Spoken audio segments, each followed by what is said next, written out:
शुरू हो जाता, थोड़े समय तो अच्छा लगता है। जब घर बनाते हैं तो फिर टूट फूट शुरू हो जाती है और फिर रिपेयरिंग का काम शुरू हो जाता, मेंटेनेंस। इस संसार के अंदर में जो भौतिक है बनता है और थोड़े समय के बाद फिर बिगड़ने लगता है, उसको फिर बनाना पड़ता है।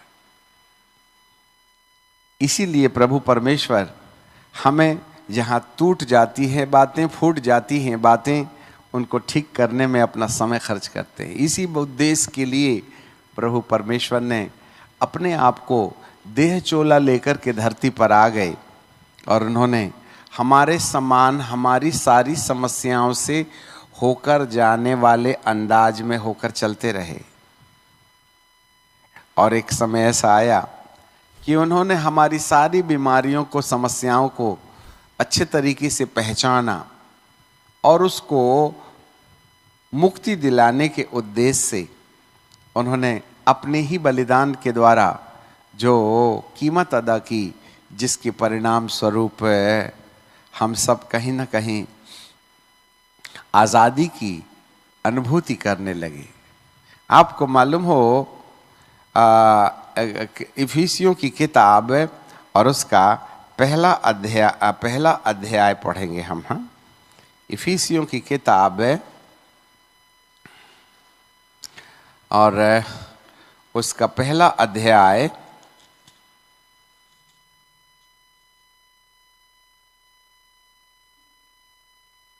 और वहां ऐसे लिखा हुआ है, इफिसियों की किताब पहला अध्याय 3 पद, हमारे प्रभु यीशु मसीह के परमेश्वर और पिता का धन्यवाद हो कि उसने हमें मसीह में स्वर्गीय स्थानों में सब प्रकार की आत्मिक आशीष दे रखी। हमारे पीछे बोलिए, मसीह में, मसीह में, जोर से बोले, मसीह में स्वर्गीय स्थानों में सब प्रकार की आशीष दी है। कौन सी आशीष? यहां पर आत्मिक लिखा है, यहां हमारी हिंदी में सब प्रकार की आत्मिक आशीष, all kinds of spiritual blessings, सब प्रकार की आत्मिक आशीष दे रखा है। तो आशीष क्या होती है? आशीष शब्द कहते आशीर्वाद दे दो, और देने वाले को, अब हम बोलते लेने वाले को आशीष क्या होती है? नहीं, आशीर्वाद दे दो। तो आशीर्वाद क्या होता है? अभी तक हमने किसी किताब में आशीर्वाद की परिभाषा नहीं सुनी। आशीर्वाद का मतलब होता है मनुष्य को जिन भी विपरीत परिस्थितियों में हम पाते हैं और परमेश्वर अपनी आत्मा के द्वारा उन परिस्थितियों को बदल डाले जो नकारात्मक है, और ईश्वरीय हस्तक्षेप के द्वारा या परमेश्वर के प्रभाव के द्वारा उस परिस्थिति के ऊपर मुक्ति, और मुक्ति के बाद वो काम लगातार चलता रहे। जैसे रात को मुझे डरावने सपने आते हैं, उससे मुझे छुटकारा मिले और स्वर्गीय सपना आने लगे। ये दो घटनाएं जुड़ी रहती हैं आशीष के साथ। कुछ पुराना बंद होना चाहिए और कुछ नया शुरू होना चाहिए। पुराना बंद होना और नया शुरू होना, ये परमेश्वर की आत्मा के प्रभाव डाले जाने से हो जाता है। इस घटना को आशीर्वाद कहते हैं। आशीर्वाद दे दो।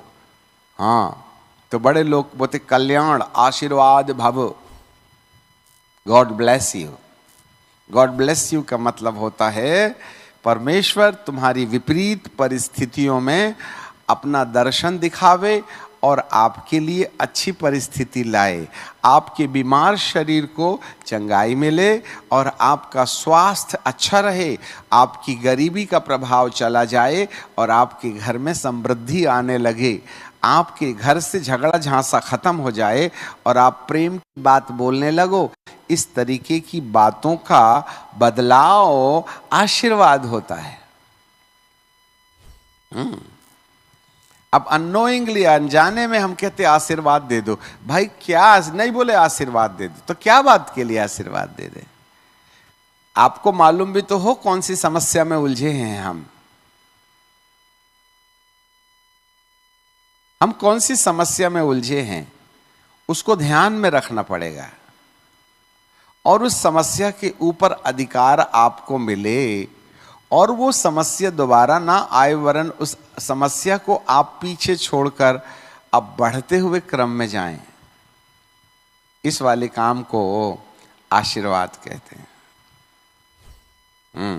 तो उसने सब प्रकार की, all kinds of spiritual blessings, सब प्रकार की, तन में छुटकारे की स्वर्गीय हस्तक्षेप, धन में स्वर्गीय हस्तक्षेप की तुम्हारी गरीबी चली जाए, परिवार में प्रेम की, का दुष्टता की, अशांति की परिस्थितियां चली जाएं, शांति आ जाए।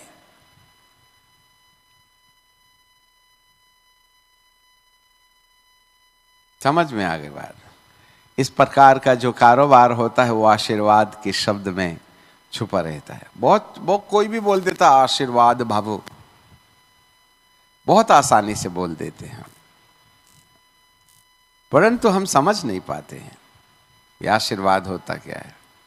मेरे प्रियो, यहाँ पर बाइबल का परमेश्वर हमें कुछ आवश्यक बातें कहते हैं जी। तो परमेश्वर के वचन के अनुसार सब प्रकार की कहाँ रखी हैं? स्वर्गीय स्थानों में। अब वो आशीष रखी है स्वर्गीय स्थानों में और हम रहते हैं पृथ्वी के स्थानों में। हमारी चंगाई रखी है स्वर्गीय स्थानों में, हम रहते हैं पृथ्वी के स्थानों में। तो काम नहीं बनेगा ना। स्वर्गीय स्थानों की आशीषों को पृथ्वी के स्थानों में लाना हमारा काम है। उसके लिए क्या करना पड़ता है? उसके लिए एक ही हथियार है जिसका नाम है विश्वास। और विश्वास ही एक ऐसी कड़ी है जो स्वर्गीय स्थानों से आशीषों को पृथ्वी के स्थानों में लाने में हमारी पहले मदद करती है। और बहुत आसानी से हम कह देते हैं जी हम तो विश्वास करते हैं, परंतु विश्वास है क्या चीज, जिस बात को समझना।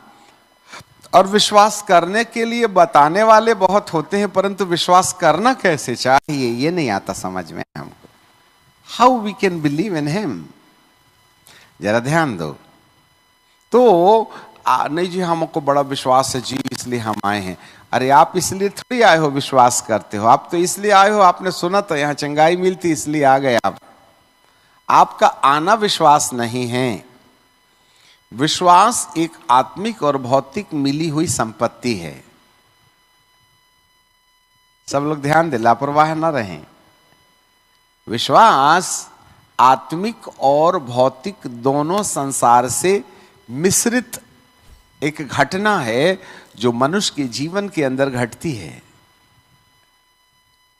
हमने दो बात बताई, जब तक परमेश्वर की आत्मा और हमारा सहयोग और जिन परिस्थितियों में विश्वास जागता है वो दोनों मिलकर के हमारे अंदर में अपना प्रभाव नहीं छोड़ेंगे, तब तक जो है हमको विश्वास क्या होता है ये समझ में नहीं आएगा।